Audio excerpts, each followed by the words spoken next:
Second সেমিস্টারে দর্শনের যারা মেজর রেখেছো তাদের লাস্ট মিনিট সাজেশনটা দিয়ে দিলাম।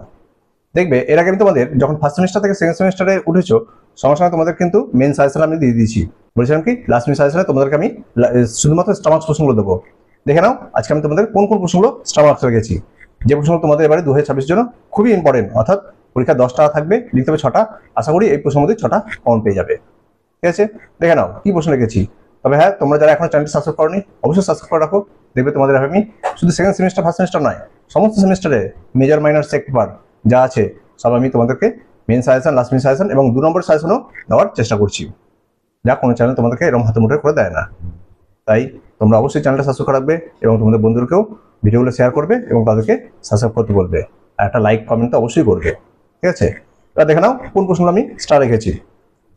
প্রথম অধ্যায় কি আছে তোমাদের? ন্যায় দর্শন। আমি বেশি কিছু ডিসকাস করবো না বা আলোচনা করবো না, যেহেতু তোমাদেরকে মেন ভিডিওতে আমি সব আলোচনা করে দিয়েছি। তাই আজকে আমি তোমাদের মেন কথাগুলো অর্থাৎ শুধুমাত্র স্টামার্ক প্রশ্নগুলো নিয়েই আলোচনা করব। দেখো ন্যায় দর্শন থেকে কি করবে, ন্যায় দর্শন থেকে 3টে প্রশ্ন ভালো মতো দেখে যাবে। 3টে প্রশ্নের মধ্যে আশা করি 2টো চলে আসতে পারে। ঠিক আছে, তাহলে কোন 3টে প্রশ্ন তোমরা দেখছো নোট করো। লৌকিক অলৌকিক সন্নিকর্ষ বা প্রত্যক্ষ, কি দিলাম? লৌকিক অলৌকিক সন্নিকর্ষ বা প্রত্যক্ষ কাকে বলে এর প্রকারভেদ করে আলোচনা করো। তাহলে কি আছে, তোমাদের পরীক্ষা লৌকিক সন্নিকর্ষ সম্পর্ক আসতে পারে, আবার অলৌকিক সন্নিকর্ষ সম্পর্কে আসতে পারে, আর কি উভয়ের পার্থক্য দেখবে। ঠিক আছে, উভয়ের পার্থক্য। তাহলে এই একটা প্রশ্ন হলো। নেক্সট প্রশ্ন কি দিয়েছি, নির্বিকল্পক ও সবিকল্পক প্রত্যক্ষ কাকে বলে, উভয়ের পার্থক্য লেখো। কি দিয়েছি, নির্বিকল্পক ও সবিকল্পক প্রত্যক্ষ কাকে বলে, উভয়ের পার্থক্য। ঠিক আছে, 2টো প্রশ্ন হলো। আরো প্রশ্ন কি দেখবে দেখো, আরো প্রশ্ন দেখবে যেটা সেটা হচ্ছে পঞ্চবায়বের ন্যায় কাকে বলে, এর অভাবগুলি লেখো। তাহলে পঞ্চবায়বের ন্যায় কাকে বলে, এর অভাবগুলি লেখো। বুঝতে পারছো, পঞ্চবায়ব মানে 5টা অবয়ব কি আছে, 5টা অবয়ব সম্পর্কে আলোচনা করো। ঠিক আছে, বা পরথন মানে 5টা অবয়ব আলোচনা করো। একই প্রশ্ন উত্তর ভালো তো করে যাবে। তাহলে ন্যায় দর্শন থেকে এই 3টে প্রশ্ন তোমরা করে যাচ্ছ। এবার দেখো বৈশেষিক দর্শন। বৈশেষিক দর্শন থেকে তোমরা কি দেখবে, এখানে দেখবে বৈশেষিক দর্শন থেকে অনেকগুলো পদার্থ আছে। এবারে অনেকগুলো পদার্থের মধ্যে থেকে তোমরা দেখবে আমার মেন সাজেশনে আমি অনেক কটা পদার্থ রেখেছি। আজকে আমি তোমাদের স্টামার্কসগুলো অর্থাৎ শুধুমাত্র কোন পদার্থটা ইম্পর্টেন্ট এবারের জন্য সেটা একটু নোট করো। কি দেখবে, দ্রব্য পদার্থ দেখবে, সামান্য পদার্থ দেখবে, সময় পদার্থ। কি কি? দ্রব্য, সামান্য আর সমবায়, এই 3টে পদার্থ ভালো দেখো। আর একটা দেখো অভাব। ঠিক আছে, অভাবটা কি দেখবে দেখো প্রশ্নটা। অভাবের প্রশ্নটা হচ্ছে গিয়ে বৈশ্বিক মতে বিভিন্ন প্রকার অভাব উদাহরণ সহ আলোচনা করো। ঠিক আছে, তাহলে পদার্থ কি কি দিলাম, দ্রব্য পদার্থ, সামান্য পদার্থ, সময় পদার্থ আর অভাব পদার্থ। এই 4টে পদার্থ ভালো মতো করে যাও। ঠিক আছে, তারপরে দেখো সাংখ্য দর্শন থেকে। সাংখ্য দর্শন থেকে কোন প্রশ্নগুলো দেখবে যেটা ভেরি ইম্পর্টেন্ট। ঠিক আছে, স্টামার্ক প্রশ্ন, সব কটা প্রশ্ন কিন্তু স্টামার্কস। সাংখ্য দর্শন থেকে দেখবে তোমরা প্রথম প্রশ্ন, সাংখ্য দর্শনে স্বীকৃত প্রকৃতির গুণগুলি ব্যাখ্যা করো। কি দিলাম, সাংখ্য দর্শনে স্বীকৃত প্রকৃতির গুণগুলি ব্যাখ্যা করো। এবার দেখো প্রকৃতির গুণগুলো কি আছে, প্রকৃতির গুণগুলো হচ্ছে সত্য, রজ, তম। তাহলে প্রকৃতির এই 3টে গুণ সম্পর্কে আলোচনা। পরীক্ষা তোমাদের প্রকৃতির গুণগুলো আলোচনা করা এভাবে আসতে পারে, বা সত্য, রজ, তম সম্পর্কেও আলোচনা আসতে পারে। ঠিক আছে, দেখো তারটা দেখবে সে হচ্ছে সৎকার্যবাদের পক্ষে যুক্তি দাও এবং ব্যাখ্যা করো। কি দিলাম, সৎকার্যবাদের পক্ষে যুক্তি দাও এবং ব্যাখ্যা করো। তাহলে সাংখ্য দর্শন থেকে এই 2টো প্রশ্ন তোমরা ভালো মতো করে যাও। নেক্সট দেখো যোগ দর্শন থেকে। যোগ দর্শন থেকে তোমরা দেখবে আমি যে 2টো প্রশ্ন বলছি 2টোর মধ্যে একটা সিওর কমন পেয়ে গেছো, আবার 2টোও চলে আসতে পারে। কি প্রশ্ন দেখো, নোট করো একটু। চিত্তবৃত্তি কি বা চিত্তবৃত্তি কাকে বলে, বিভিন্ন প্রকার চিত্তবৃত্তি সম্পর্কে আলোচনা। কি দিলাম, চিত্তবৃত্তি কি, বিভিন্ন প্রকার চিত্তবৃত্তি সম্পর্কে আলোচনা করো। আরটা দেখবে যেটা হচ্ছে চিত্তভূমি কি, বিভিন্ন প্রকার চিত্তভূমি আলোচনা করো। তাহলে চিত্তবৃত্তি এবং চিত্তভূমি এই 2টো সম্পর্কে আলোচনা। এই 2টোর মধ্যে একটা কিন্তু সিওর আসছে তোমাদের, আবার 2টোও আসতে পারে। ঠিক আছে, আরটা দেখবে যে সমাধি কি, বিভিন্ন প্রকার সমাধি সম্পর্কে আলোচনা করো। কি দিলাম, সমাধি কি, বিভিন্ন প্রকার সমাধি সম্পর্কে আলোচনা। এবার দেখো বিভিন্ন প্রকার সমাধির মধ্যে যেটা তোমাদের ভেরি ইম্পর্টেন্ট হিসাবে সেটা হচ্ছে সম্পর্কগত সমাধি, অসম্পর্কগত সমাধি। সম্পর্কগত সমাধি, অসম্পর্কগত সমাধির পার্থক্য আসতে পারে। ঠিক আছে, এটাও ভালো মতো করা যাবে। দেখবি আমি মেন ভিডিওটা আমি সব বলে দিয়েছি যে কি কোনটা কোনটা তোমরা ভালোভাবে পড়বে।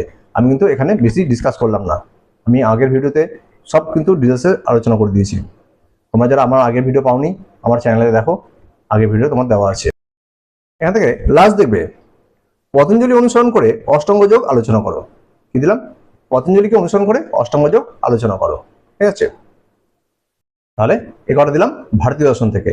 ভারতীয় দর্শন থেকে তোমাদের এগারোটা ভেরি ইম্পর্টেন্ট প্রশ্ন, কোনো মতেই ছেড়ে যাবে না। এবার যেটা দিচ্ছি সেটা হচ্ছে পাশ্চাত্য দর্শন। 510 থেকে তোমরা কোন কোন প্রশ্ন দেখছো একটু নোট করো। আর যাদের আগের সাজেশনটা তোলা আছে সেখানে তোমরা স্টামার্কসগুলো দিয়ে নাও। কোন কোন প্রশ্নগুলো তোমাদেরকে 2026 জন্য স্টামার্কস রাখছি। দেখো প্রথমে ডেকার্ট দিয়ে, ঠিক আছে, ডেকার্ট থেকে তোমরা কি দেখবে? ডেকার্টের ক্রিয়া প্রতিক্রিয়াবাদ বা মিথস্ক্রিয়াবাদ। কি দিলাম? ডেকার্টের ক্রিয়া প্রতিক্রিয়াবাদ বা মিথস্ক্রিয়াবাদ বা কার্তেজীয় দ্বৈতবাদ কি দিয়েছি, বা কার্তেজীয় দ্বৈতবাদ সম্পর্কে আলোচনা করো। কি দিয়েছি আবার শোনো, ডেকার্টের ক্রিয়া প্রতিক্রিয়াবাদ বা মিথস্ক্রিয়াবাদ বা কার্তেজীয় দ্বৈতবাদ আলোচনা করো। ভেরি ইম্পর্টেন্ট, যত খুশি স্টামার্কস দিয়ে রাখো। আসছি তোমাদের পরীক্ষাটা। কি প্রশ্ন? আমি চিন্তা করি অতএব আমি আছি। কি প্রশ্ন দিলাম? আমি চিন্তা করি অতএব আমি আছি। ডেকার্টের এই যুক্তিটি আলোচনা করো। কি দিলাম? ডেকার্টের এই যুক্তিটি আলোচনা করো। ভালো মতোভাবে করে যাবে। এবারে তোমরা একটা 5 নম্বর বা 10 নম্বরে কিন্তু পেয়েই গেলে। এটা আমি যা প্রশ্ন দিলাম সব কিন্তু 5 ও 10 হিসাবেই প্রশ্ন দিয়েছি, ঠিক আছে, পেয়েই গেলে প্রশ্নটা। তারপরে দেখো আরটা দেখবে ডেকার্ট থেকে, ডেকার্টের সহজাত ধারণার প্রত্যয়টি আলোচনা করো। কি দিয়েছি? ডেকার্টের সহজাত ধারণা প্রত্যয়টি আলোচনা করো। ঠিক আছে, তো ডেকার্ট থেকে তোমরা এই 3টি প্রশ্ন ভালো মতো করে যাও।